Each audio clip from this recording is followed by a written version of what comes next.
Welcome to Senior Insights. My name is Cynthia. Come on in, have a seat, grab your coffee, your Coke, your Diet Coke, your Pepsi, your Coke Zero, your Sprite Zero, your 7-Up, whatever you want. If you want prune juice, then you can have prune juice. That comment was for Debbie because she drinks prune juice. I love prune juice. When I was in nursing school, my father used to make up a little care package with me, and the things that I liked when I was in nursing school to snack on were saltines with real butter and dried prunes and dried apricots. So he would give those to me to take back to school, and I loved them. So what does that have to do with bringing a drink in? I don't know. I get off on a tangent. Who else likes prunes?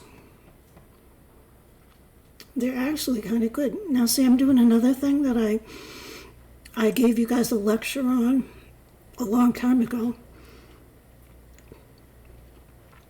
And I promised myself that I would never eat in front of you again because I watched one of the videos. I was taking these humongous bites of muffins, and then I was talking to you. If one of my grandkids did that at the table, I would say, don't talk with your mouth full. That's what I'm doing. I do that. I say I'm sorry too much. I'm just human. But I am trying to fix these things because we have to really try and be positive. And this talk that I'm giving you, even though it seems to be kind of rambling, I am going to share with you four or five things, I think it's four, that these two very different women had in common. They were two different women. They lived to be 100. I'm using 100 because that's kind of a believable age. They both died when they were 100. Totally different.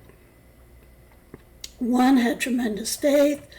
She was like a curmudgeon. She did everything by the book. She was almost OCD. Her house was perfect. Everything was perfect. She probably had plastic vinyl covers on her couch. So she was that kind of woman. She didn't drink. She was a teetotaler. Not even socially. And then there's the other woman who goes out to dance, has wine every few days or whatever. She doesn't care what she eats. She's not particular.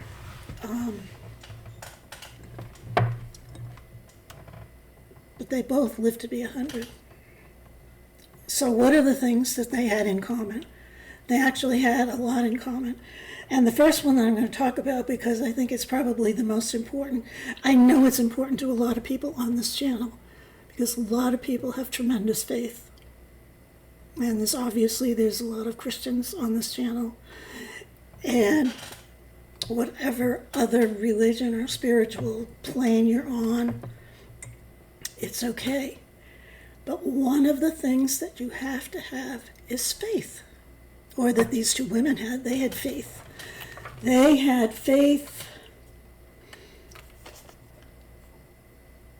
They believed in something, a higher power.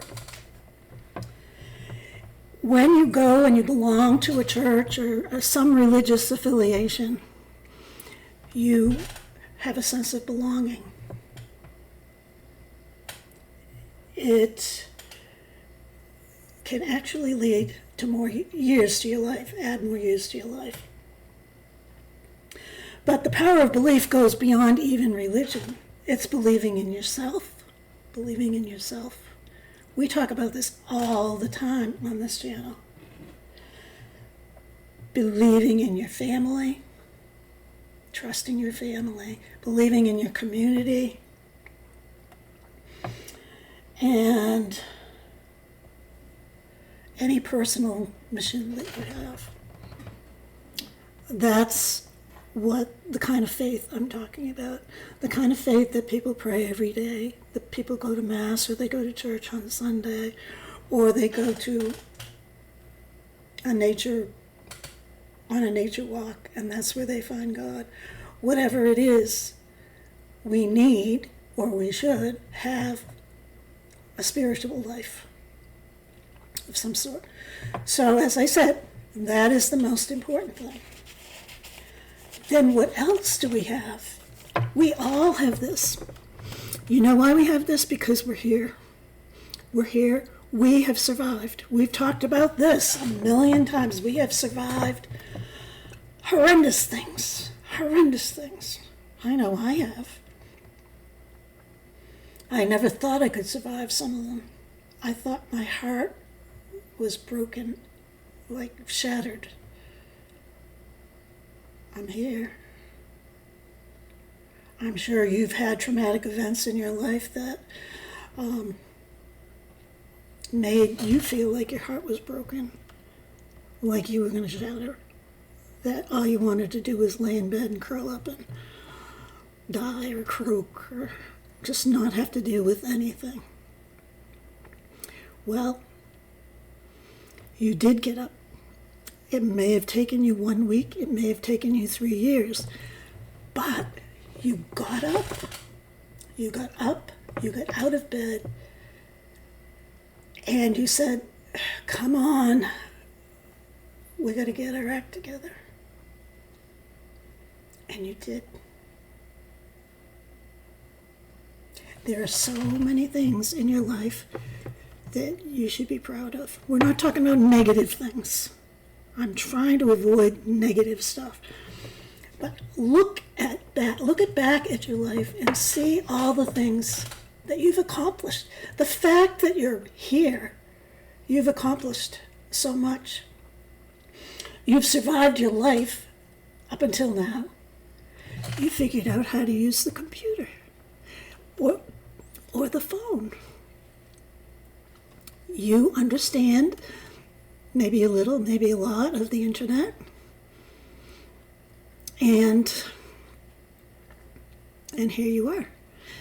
And maybe you have some troubles and challenges, but now you have kind of the resilience and the strength to deal with them, because this is nothing new. Life is hard. Growing up is hard. There's that song, growing up is hard to do. How'd you like my singing the other day? Wasn't it good? I think after I reach my fame in YouTube, I think I'm going to become a singer.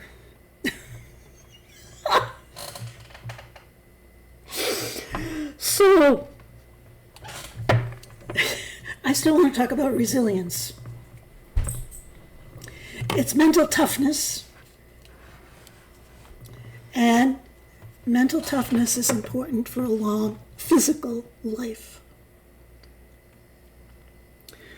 What doesn't kill you makes you stronger. I might have said that already, but it's true. It's true. I find myself telling people now, when you look back on this terrible thing that is happening to you and how you're feeling, you're going to probably say, well, it wasn't quite as bad as it felt it was when I was going through it. I can look back at all of my trials and tribulations, and for most of them I can say that I thought I was going to, whatever it was, anxiety, stress, divorce, buying a house, whatever it is, we survived. We survived the death of a child. How awful is that? You're here. You know how to use the computer. You've made it this far. You're either sitting up, or you're sitting up in bed. Wherever God has you at this moment, you're there because you are resilient and you have mental strength. Resilience is kind of like a biological toughening up. Don't mess with this old bird. Trust me, I can make people afraid of me, but I'm trying to tell them that I like their hair and stuff. And I have a really good story to tell you, but I have so many things that I want to say that I can't say it all. So it's a good thing I'm healthy. Anyway, so that's enough about, we talked about faith, we talked about resilience, now we're going to talk about love. And love remains something that is extremely important. Now, I know that there are people that are alone or that feel they're totally alone. They feel like they're abandoned. They feel like no one loves them. They feel like they don't love anybody. You have to find someone to love. We talked about the other day pets, and everybody assumes that I'm saying don't have pets, but I'm not saying that. You can love your pet. Your pet loves you back. Unconditional love. Unconditional love. Yeah, their work. And when you're 90 years old, it's hard. It's hard to take care of your pet.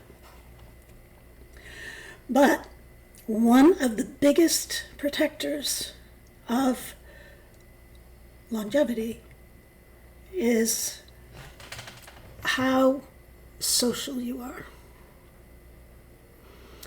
Now, and what your lifestyle is and what the quality of your relationships are.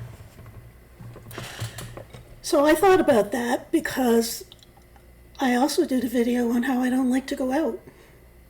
And a lot of people responded that they prefer to stay in. And I totally get that. I totally understand. Then you have to find something that will keep you alive, something that you can love. Look at me. Just look at me. If you saw some of my first videos, you know that I've come a long way. And you know why that is? Because I love YouTube. I love you. Not like I would love my husband or my kids, but you give me what I need. You can give each other what you need. Those people that are lonely, respond to those people that are lonely. We have one woman who's sending cherries in the snow lipstick to her elderly pen pals. That's awesome. There I go, talking about it again. They should sponsor me. Oh, I gotta tell you this one. You're gonna laugh at this. You know, when you get monetized on YouTube, they call it AdSense. Well, I've been monetized. I haven't received any money yet, but I have been monetized. Money doesn't look too bad. But I forgot what I was saying. I honestly did. It's totally gone. It's totally gone. What was I going to tell you? You are not going to believe this. I had to record this after I did the video because I remembered what I was going to tell you. I was giving you this whole spiel about AdSense and how once you get monetized, some companies will contact you and ask you if you want to sponsor their product. I don't know if there's any monetary gain or what. I don't know what the kickback is or whatever. But you know who contacted me? In one of my early videos, I showed you myself with a pink chainsaw. And I said that I was going to go out the top of my yard near the street, and I was going to go out there with my pink chainsaw and hope that some of the men in this neighborhood would stop by and say, "Hey, Cynthia, I'll help you out with that." And then I showed it to you, the pink chainsaw. Well, a chainsaw company contacted me and asked me if I would like to sponsor their chainsaw. Now, how they knew that I had a chainsaw fetish or whatever, I don't know, but they must do search words or something on the videos, because I did talk about a chainsaw. But let's be real, I'm 76 years old. I don't think anyone is going to buy a chainsaw because I promoted it. Do you? Well, they're buying the cherries in the snow. They might buy a pink chainsaw. So we talked about love, we talked about faith, we talked about resilience. Now we have to talk about optimism. We need to think positive. Remember the other day I talked about Norman Vincent Peale, how my mother read those books over and over and over again, The Power of Positive Thinking. Whenever she had a problem, well, she was also a very faithful woman. She would quote Norman Vincent Peale. And there were some other positive thinkers in that era, like the 60s, that she found. And those books went with her. They were cleaned out of her apartment when she passed away at 93, I think she was. I'm not good at that either. And it wasn't that long ago. I was very fortunate because my mother had me when she was 18. So she was only 20 years younger than me. So I guess she would be 96 now. Yeah, and she died about 3 years ago. So, where was I?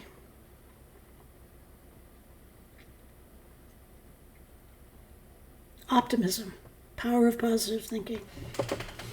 What do you look forward to? Do you have anything that you look forward to? You know what I look forward to? I look forward to making these videos. I know they're crazy. I know that I'm posting them and they're cloudy. What the heck is that all about? Mike from This Old Mike gave me a suggestion, but for the life of me I can't find it. So Mike, if you're watching this video, could you give it to me again? I'm going to try emailing you. Anyway, it doesn't look like it's blurry right now, and the lighting looks like it's pretty good to me. I don't know, but I remember one thing that he said, and I'm going to make sure, because this will be the first video that I've posted since those blurry ones. So stick with me, because you're supporting someone who loves YouTube. I do. I love you. I read every single comment. I might not respond, or I might just put a heart or something, but I read every single comment. So optimism. One of the things that I notice for some people who comment, and this is not a negative thing, is they tend to find something in the video to comment on that is not relevant to what the video is all about. So anyway, that's neither here nor there. So there is no right or wrong way to live your life, but there are several components that you have to adapt to elongate your life. And old Mike has this video on what is your purpose? What is your dream? What do you want to do? Do you think that I ever in my wildest dreams thought that I would have over 7,000 followers? No. I can't believe it. I still can't believe it. It's shocking to me because, like I said, I was always the last one picked in line. I always get the half popsicle. That's the way I have felt my whole life. And look at what you people have done for me. I'm even singing on YouTube. That is a miracle that you folks have had a significant part in. So pat yourself on the back. That's what my purpose is, because I have noticed. No, it's not to get everybody to wear cherries in the snow lipstick. It would be nice, but no, that's not my purpose. If one person that watches this out of the 1,800 or the 1,500 that watches this gets inspired or gets something out of what I'm saying, it's worth it. It really is worth it to me. And it's been like a miracle for me. So anyway, so ultimately it's about you finding a way to hold on to meaning and purpose. Figure out what works for you. What works for you? Don't complain. Say positive things. Like, wow, you're lucky you got that ultra-large washing machine, because you can do a lot of things in it. You can do your quilts. You can do a few rugs maybe. You can throw your pillows in. You can do a lot of things with an ultra-large. And someone else said, well, I have to do 2 loads to dry my clothes in the dryer anyway, and I don't have an ultra-large. So what I'm saying is just find some little sparkle or ray of sunshine or insight or whatever. Now see, I'm lecturing. Maybe next, instead of a singer, I'll have to be a professor or something. So who knows where the time goes? But it goes, and it's going faster, I think, than ever. So I want to thank you for all that you've done for me. I want to thank you for showing up for all these videos, sticking with me when the background is black, sticking with me when the black background is fuzzy, sticking with me when you can't hear me. People have actually done that. They have actually done that, and for that I am so grateful that you're patient with me. Anyway, thank you for watching. Please like, subscribe, and comment about what your passion is, how you're going to change, what you're going to do. And I will see you for coffee or whatever you want tomorrow. Okay?